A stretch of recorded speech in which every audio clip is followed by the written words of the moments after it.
Hello guys, कैसे हैं आप? आई होप अच्छे ही होंगे। आज मैं आप सबके सामने अपनी लिखी हुई कहानी जिसका नाम है बदला एक हसीना का थर्ड पार्ट लेकर आई हूँ। आई होप मेरी पिछली कहानी आप सबको पसंद आई हो। अब आगे। अगले दिन शादी का दिन होता है। सब शादी की तैयारी में लगे होते हैं।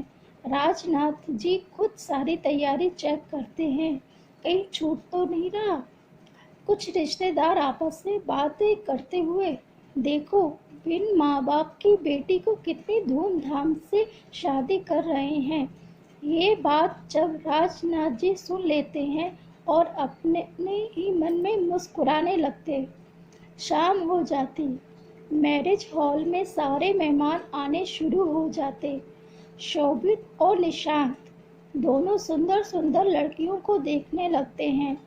दोनों कुछ लड़कियों को पटाने की कोशिश करते।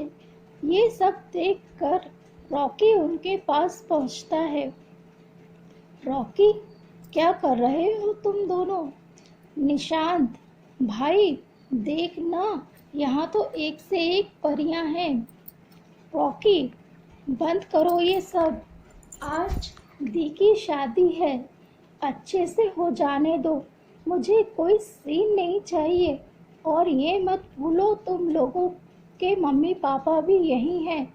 अगर उन लोगों ने तुम लोगों की ये हरकतें देख ली तो समझ लेना क्या क्या होगा तुम लोगों के साथ। सॉरी यार, जब तक शादी नहीं हो जाती हम ऐसा कुछ नहीं करेंगे। वैसे विक्की से बात हुई, कब तक पहुंचेगा? शोभित, मेरी बात हुई थी, रास्ते में है, बस पहुंचता ही होगा। ओके। तभी बैंड की आवाज़ सुनाई देती। सब लोग दरवाजे पर पहुंच जाते। राजनाथ जी लड़के वालों का बहुत अच्छे से स्वागत करते हैं। गीता जी लड़के की आरती उतार कर अंदर ले जाती और थोड़ी देर बाद जयमाला भी हो जाती। सब फोटो सेशन में बिजी होते हैं। इधर रॉकी की नज़र किसी को ढूंढ रही होती है। तभी उसकी नज़र गेट पर पड़ती। सामने से स्काई ब्लू लहंगा पहने हुए सिमरन अपने मम्मी पापा के साथ चली आ रही थी। उसे देखकर रॉकी के चेहरे पर एक स्माइल आ जाती। उसे हंसता हुआ देखकर उसके दोस्त उससे पूछते हैं, क्या बात है जो इतना मुस्कुरा रहे हो? रॉकी उस तरफ का इशारा करता है। दोनों उधर ही देखने लगते। निशान, क्या यार, तू हमें मना करके खुद की आंखें सेक रहा है? रॉकी, जो तरीका तुम लोग अपना रहे हो वह थर्ड क्लास का है, और मैं जो कर रहा हूँ मैं पूरी प्लानिंग के हिसाब से कर रहा हूँ। मैं नहीं चाहता जो पहले हो चुका वह फिर से हो। ये बात तो तुम सही कह रहे हो, शोभित कहता है। थोड़ी देर बाद फेरों का समय हो जाता। पंडित जी वर वधू को बुलाते हैं। राजनाथ जी अपनी पत्नी से कहते, जाओ सिमी को ले आओ। गीता जी सिमी को लाने चली जाती हैं। तब तक दूल्हा भी आ जाता है और उसे चौकी पर बैठा दिया जाता है। पंडित जी अपने मंत्र शुरू करते। रॉकी और उसके दोनों दोस्त सिम्मी दी को लेकर आते हैं और उन्हें दूल्हे की बगल में बैठा दिया जाता।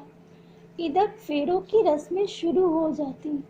सब वहीं बैठे होते हैं। तभी शोभित उठकर बाहर जाने को होता तो निशांत पूछता है, कहाँ जा रहे हो? शोभित उसे वॉशरूम का इशारा करके चला जाता है। शोभित जब वॉशरूम में होता है तभी वहाँ की लाइट जलने बुझने लगती हैं। अपने आप से, ये क्या हो रहा है। कुछ समय बाद वहाँ सब नॉर्मल हो जाता। तभी शोभित की किसी को देखकर शॉक हो जाता। शोभित कहता, तुम यहाँ क्या कर रही हो? और ये तो जेंट्स टॉयलेट है। तुमने इतनी जल्दी कपड़े भी बदल लिए? तुम तो वहाँ बैठी थी। शोभित, सामने एक लड़की खड़ी होती है जो उसकी बातों से मुस्कुराने लगती है। उसके करीब जाते हुए ये देखकर शोभित थोड़ा डर जाता है। लड़की, क्यों? अब क्यों डर रहे हो? जब करते समय तो नहीं डरते। शोभित, क्या मतलब है तुम्हारा? और तुम ऐसे क्यों बिहेव कर रही हो? चाहती क्या हो?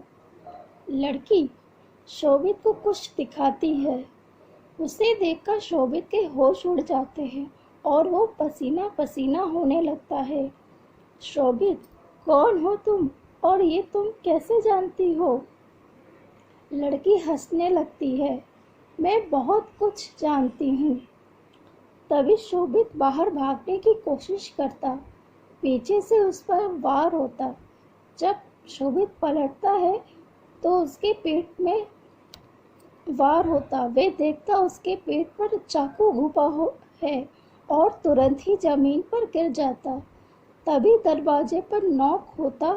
जैसे ही दरवाजा खुलता एक लड़का अंदर आता है। वैसे ही लाइट चली जाती, पर कुछ ही सेकंड बाद लाइट वापस आ जाती। वो जब तक कुछ समझता तभी उसकी नज़र जमीन पर पड़े शोभित पर पड़ती। उसको देखकर उस लड़की की चीख निकल जाती। शोभित बहुत हल्की आवाज़ देता, बिक्की सुन। जब तक वह कुछ कह पाता तब तक उसकी सांसें उसका साथ छोड़ देती। कुछ समय के लिए वहाँ अंधेरा हो जाता, फिर सब नॉर्मल हो जाता। तभी दरवाजे पर कोई आता। वो आदमी जैसे ही अंदर आता, उसकी नज़र जब उन दोनों पर पड़ती तो वह आदमी बाहर दौड़ जाने लगता। ये देखकर तो विक्की के कुछ समझ में नहीं आता।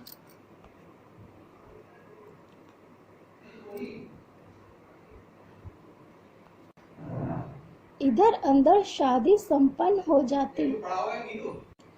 सुबह विदाई का कार्यक्रम होता है। सब बहुत खुश होते। फेरों के बाद जो रस्में होती वे चल रही होती।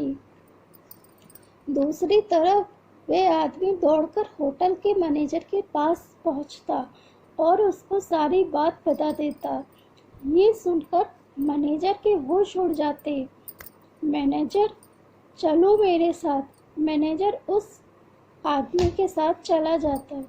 दोनों बाथरूम में जाकर देखते हैं एक लड़का खून से लथपथ जमीन पर पड़ा होता है और दूसरा उसके पास बैठकर रो रहा।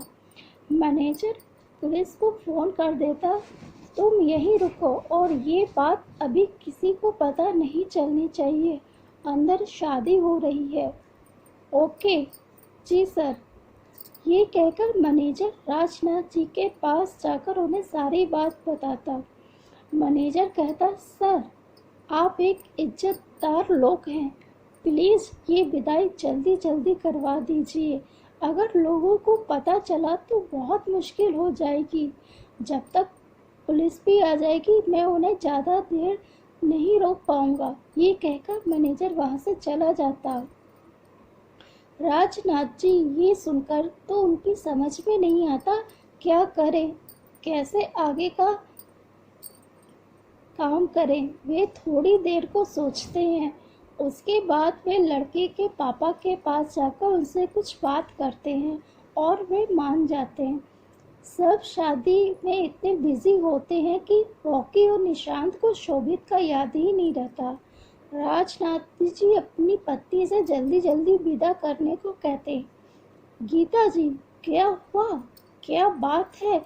इतनी जल्दी कैसे? और लड़की वालों से क्या कहेंगे? तब राजनाथ जी कहते, तुम उसकी चिंता मत करो। मैंने बात कर ली है, तुम जल्दी करो। आनन फानन में सिन्नी की विदाई हो जाती और वे अपनी ससुराल चली जाती। अभी किसी को भी नहीं पता कि यहाँ हुआ क्या है। रॉकी निशांत से पूछता, शोभित कहाँ रह गया? शादी भी हो गई, दीदी भी चली गई, ये अभी तक नहीं आया। और ये विक्की कहाँ रह गया? दोनों को फोन मिलाओ। शोभित एक एक करके दोनों का फोन मिलाता है पर कोई उठाता नहीं। कहाँ रह गए? फोन भी नहीं उठा रहे हैं। इधर पुलिस भी आ जाती। मैनेजर उन्हें सारी बात बता देता। फिर सब वहीं चले जाते। पुलिस अपनी जांच शुरू कर देती है। विक्की को पकड़ लिया जाता। विक्की अभी भी शॉक में था। ये सब हुआ क्या?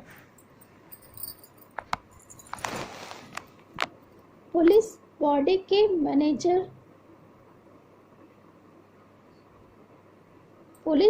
के बारे में मैनेजर से पूछते हैं।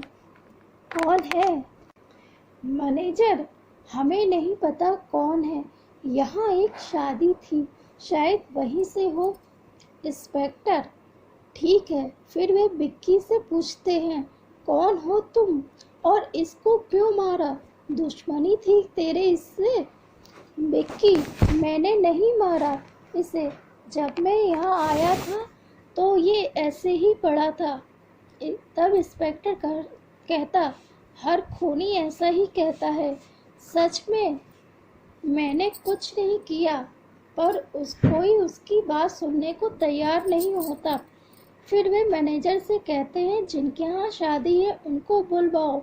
अगर वे इसे जानते हैं तो पता तो चले कौन है ये। जी सर, अभी बुलाता हूँ। वे मैनेजर राजनाथ जी को बुलाने चला जाता। थोड़ी देर बाद मैनेजर राजनाथ जी के साथ आता।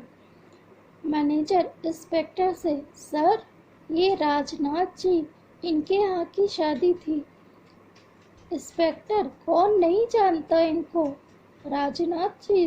इंस्पेक्टर, हुआ क्या है? इंस्पेक्टर, आइए सर हमारे साथ, सब बताता हूँ। दोनों घटना वाले स्थल पर चले जाते। राजनाथ जी वहाँ का नज़ारा देखकर दंग रह जाते। ये सब कैसे, कब हुआ? इंस्पेक्टर, आप इन दोनों को जानते हैं? हाँ, खून इस लड़के ने किया है। वे विक्की की तरफ इशारा करते हैं। राजनाथ जी उस तरफ देखते हैं। ये देखकर उनके होश उड़ जाते। राजनाथ जी, ऐसा कैसे हो सकता है? ये तो आपस में बहुत अच्छे फ्रेंड हैं। विक्की राजनाथ जी को देखकर उनके पास आते हुए, अंकल ये मैंने नहीं किया, आप डैड को बुलाइए। तभी रॉकी अपने डैड को ढूंढते ढूंढते देखता है। उसके डैड पुलिस के साथ खड़े हैं। वे भी वहीं चला जाता। रॉकी, डैड क्या हुआ आप? और यहाँ ये पुलिस? रॉकी की आवाज़ सुनकर विक्की रॉकी को आवाज़ देता है। विक्की रॉकी आवाज़ सुनकर उस तरफ देखता है। विक्की को पुलिस वाले पकड़े होते हैं और उसके कपड़ों पर खून लगा होता है। ये सब क्या है और तेरे कपड़ों पर ये खून कैसा लगा? तब एक पुलिस वाला रॉकी से कहता है, सर आप इससे अभी दूर रहिए।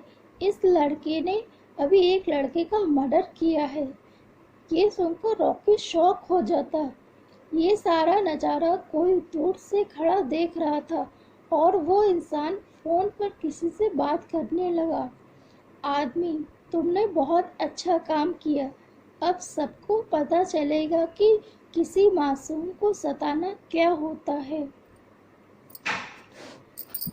आई होप मेरी ये कहानी आप सबको पसंद आई हो। अगर पसंद आए तो प्लीज़ लाइक कीजिए, कमेंट कीजिए और चैनल को सब्सक्राइब करना ना भूलिए। धन्यवाद।